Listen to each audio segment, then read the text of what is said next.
माना जाता है कि 1400 करोड़ साल पहले बिग बैंग हुआ, जहां ये पृथ्वी पहली बार बनने की प्रक्रिया शुरू हुई।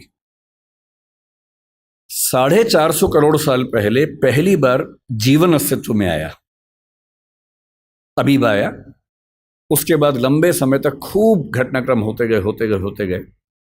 हम कहीं नहीं थे उस समय। 3 लाख साल के आसपास पीछे जाएं तो एक परिवार पैदा हुआ जिसको होमो कहते हैं।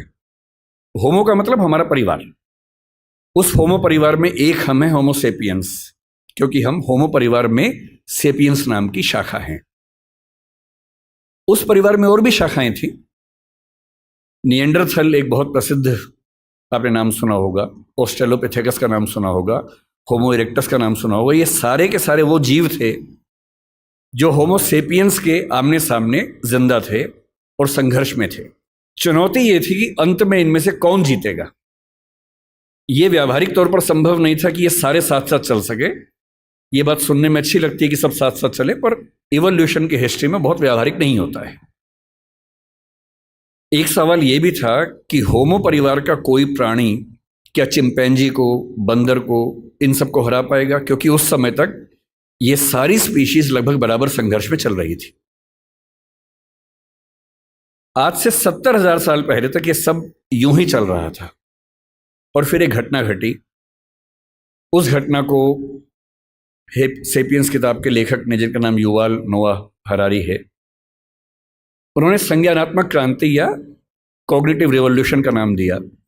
और ये घटना 40,000 साल तक चलती रही।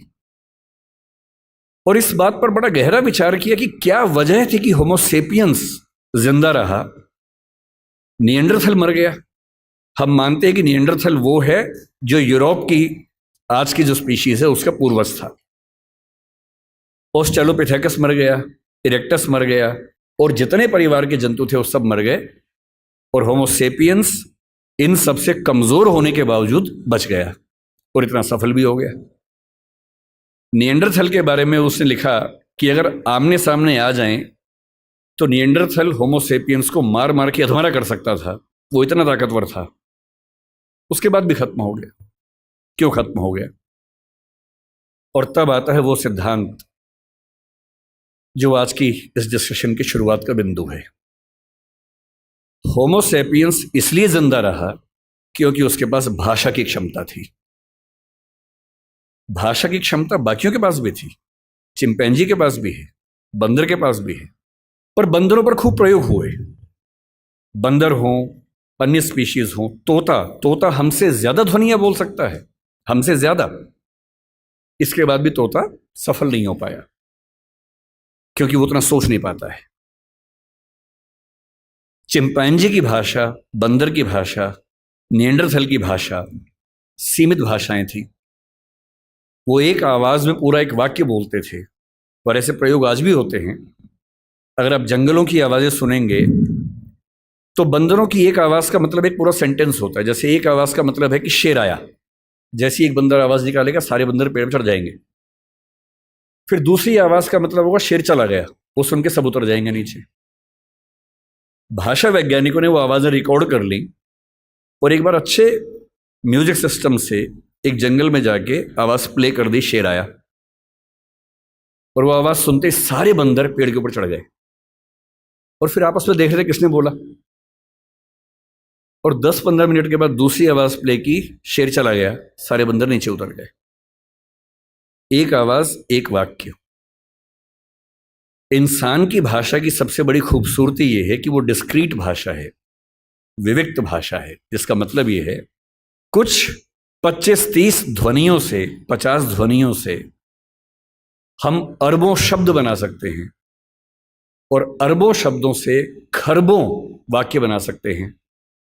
इतनी लचीली भाषा हमारी है जिसमें किसी भी बात को कहने के 50 तरीके हमारे पास हैं, और ये तरीके इस संसार में किसी और स्पीशीज के पास नहीं है। इसीलिए होमो सेपियंस बन पाया। और आज अगर हम जिंदा हैं, आज हम चिंपांजी से बेहतर हैं, गोरिल्ला से बेहतर है, बंदर से बेहतर हैं, और होमो इरेक्टस से बेहतर है, निएंडरथल से बेहतर हैं, जिंदा हैं, तो इसकी मूल वजह है हमारी भाषा की क्षमता। जो चीज़ें मुफ्त में मिलती हैं उसकी कीमत हम नहीं समझते हैं। भाषा ऐसी एक चीज़ है, मुफ्त में मिल जाती है। तो हमें लगता है कि ये तो ऐसे ही है। लेकिन जब आप इस नज़रिए से समझेंगे कि भाषा ही वो चीज़ है जो हमें मनुष्य बनाती है, तो शायद इस बात का महत्व ज़्यादा अच्छे से हम समझ पाएंगे। भाषा को लेकर झगड़ा जो आज के समय में है, हम आज हिंदी की बात कर रहे हैं, किसी और कोने में कोई किसी और भाषा की बात कर रहा होगा। ऐसा क्यों नहीं होता कि दुनिया में एक ही भाषा होती? ऐसा क्यों है कि भाषाएं बहुत सारी हैं? ना बहुत सारी भाषाएं होती ना झगड़े होते, सब एक ही भाषा बोल रहे होते। सोचने में कितना अच्छा लगता है। तो ओल्ड टेस्टामेंट में जो यहूदियों का बाइबल का हिस्सा है, उसमें कहानी आती है, उसको बोलते हैं बेबीलोनिया की या बाबिल की कहानी। कहानी ये है कि एक बार ईश्वर ने, यहूदियों के ईश्वर याहवे ने, जब देखा कि मनुष्य बहुत पाप कर रहे हैं, तो उसने बहुत तेज बाढ़ पैदा की। ये वही बाढ़ है जो आपने आज से 10 साल पहले एक फिल्म 2012 में देखी होगी। ये उसी बाढ़ की कहानी है। इतनी ज्यादा बाढ़ की सारी इंसानी सभ्यता नष्ट हो जाए, क्योंकि ये लोग इतने पापी हैं। और ईश्वर को ये लगा कि मैंने गलती कर दी इन लोगों को मनुष्य बना के, इनके तो पाप खत्म नहीं होते हैं। नाराज होकर उसने सारी सभ्यता को विनाश करने के कगार पे खड़ा कर दिया। हम भारतीय सभ्यता में प्रलय की कल्पना करते हैं, कुछ कुछ वैसी कल्पना वहां पर एक बाढ़ की कल्पना है। और तब ईश्वर को यह भी लगा कि अगर सारे खत्म हो जाएंगे तो सृष्टि बनाने का जो पर्पस था वो खत्म हो जाएगा। तो ईश्वर ने अपने एक नबी को भेजा जिनका नाम था नूह या नोआह। ये युवाल नोआ हरारी के बीच में भी जो नाम है नोआह, ये वही नोआ नाम है। और उनसे कहा कि तुम जाओ, जितनी भी स्पीशीज है उन सब की एक एक पेड़ को बचा लो, ताकि सभ्यता को फिर से शुरू कर सके। तो नोआ ने एक जहाज का निर्माण किया, पानी के जहाज का निर्माण किया, सारी स्पीशीज के एक एक पेड़ को उस पर रखा, अपने परिवार को रखा और बाढ़ से बचा लिया। और उसके बाद नई सभ्यता शुरू हुई। और जब नई सभ्यता शुरू हुई तो बेबीलोनिया के राजा के मन में एक विचार आया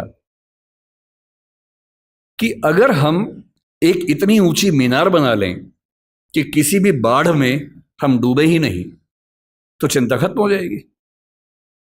तो बाबेल नाम के स्थान पर, बेबीलोनिया का एक स्थान था, एक टावर बनना शुरू हुआ। यह बाइबल में जेनेसिस की कहानी है। टावर बनने लगा, काफी ऊंचा बन गया। पर बनते बनते ईश्वर को यह लगा कि ये मेरी शान में गुस्ताखी हो रही है, क्योंकि मैं बाढ़ ले आऊंगा उससे बचने के लिए, ये मेरे खिलाफ साजिश कर रहे हैं।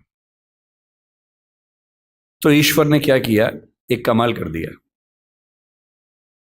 उसने उस टावर पर काम करने वाले व्यक्तियों और बाकी व्यक्तियों को भाषाओं में बांट दिया, ताकि वो एक दूसरे की बात ना समझ सके।